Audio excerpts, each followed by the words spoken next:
ওমরে ফারুক ওনার কাছে আবু লুলু আল মাজুসি এক অগ্নি উপাসক এসে বিচার দিল, ইয়া ওমর আল ফারুক, আমার মনিবের নাম হচ্ছে মুগীরা ইবনে শুবা, সে প্রতিদিন 4 দিরহাম করে আমার কাছে চার্জ করে। এত টাকা চার্জ করে কেন? জিজ্ঞেস করলেন তুমি কি কাম পারো? আমি খঞ্জর বানাইতে পারি। খঞ্জর চিনেন? ছোট্ট ছুরি আরবরা পকেটে রাখে। ওমানের সুলতান কাবুসের ছবি দেখবেন, এখানে একটা খঞ্জর আছে। আমি খঞ্জর বানাইতে পারি। খঞ্জর বানাতে পারো? মদিনায় তো কেউ বানাতে পারে না, তুমি খঞ্জর বানাইতে পারো? তুমি তো অনেক টাকার মানুষ মিয়া, তোমার মনিব তো অল্প টাকায় চার্জ করছে, এটা দিতেই হবে। আবু লুলু কয়, ওমর তুমি সবার জন্য এত নরম, আমার জন্য গরম, তোমার আমি বুঝাবো। সে বাড়িতে যে একটা খঞ্জর বানালো, মাকবাদাতুহু ফি ওয়াসাতি, যে খঞ্জরের হ্যান্ডেল হচ্ছে মাঝখানে, দুই দিকে ধারালো ছুরি, এটা ধার দেয়। আর কয়, ওমর তোরে আমি বুঝাবো। প্রতিদিন ধার দেয়।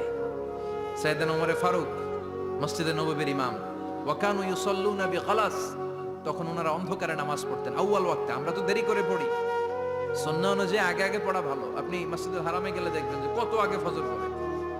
ফজরের 1-1.5 ঘন্টা পরে সূর্য ওঠে, ঠিক কিনা? তো সে একবার ছদ্মবেশে ফজরের সময় প্রথম কাতারে যে হাজির, আসলে কিন্তু মাজুসি, সূর্যের পূজা করে। খঞ্জরটা নিয়ে এসে দাঁড়ালেন। ওমরে ফারুক ফজরের সময় ঢুকলেন, বললেন আকিমিস সালাহ, একামত দাও। একামত দেয়া হলো। ওমরে ফারুক আল্লাহু আকবার বলে অন্ধকারে ফজরের সালাত শুরু করলেন।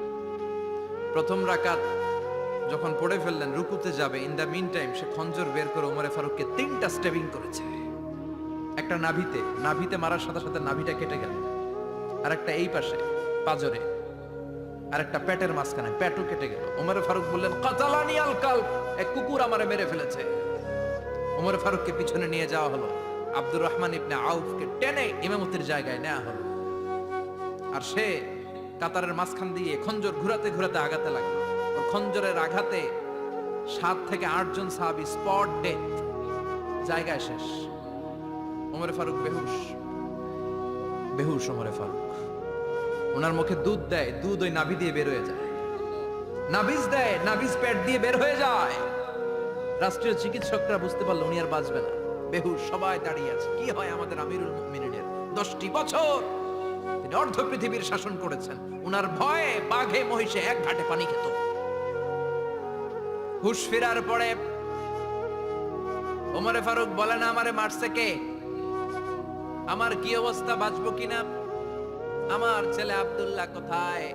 আব্দুর রহমান কোথায়? আমার বিবিরা কোথায়? কত সম্পদ আমার আছে, কোথায় গেলে ভালো চিকিৎসা পাওয়া যাবে? কিচ্ছু সে বলে না।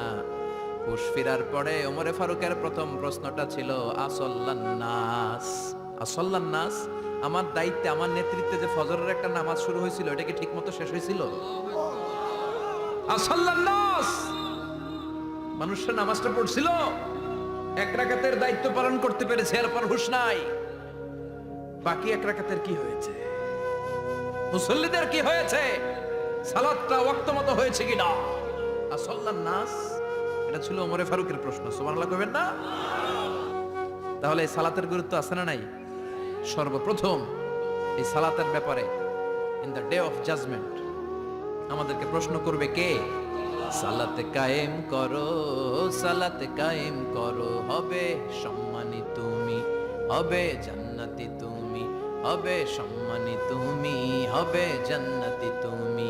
দিবে কাল হাসরে শীতল ছায়া হারশে আজিম, রব্বিয়াল আলা, রব্বিয়াল আযীম, রব্বিয়াল আলা, রব্বিয়াল আযীম। সুবহানাল্লাহ পড়ে। এজন্য নামাজ, এই নামাজ যাতে মিস হয়ে না যায়। সব মিস হতে পারে, নামাজ মিস হতে পারে না। আল্লাহ তুমি বুঝার তৌফিক দান করো। আমিন।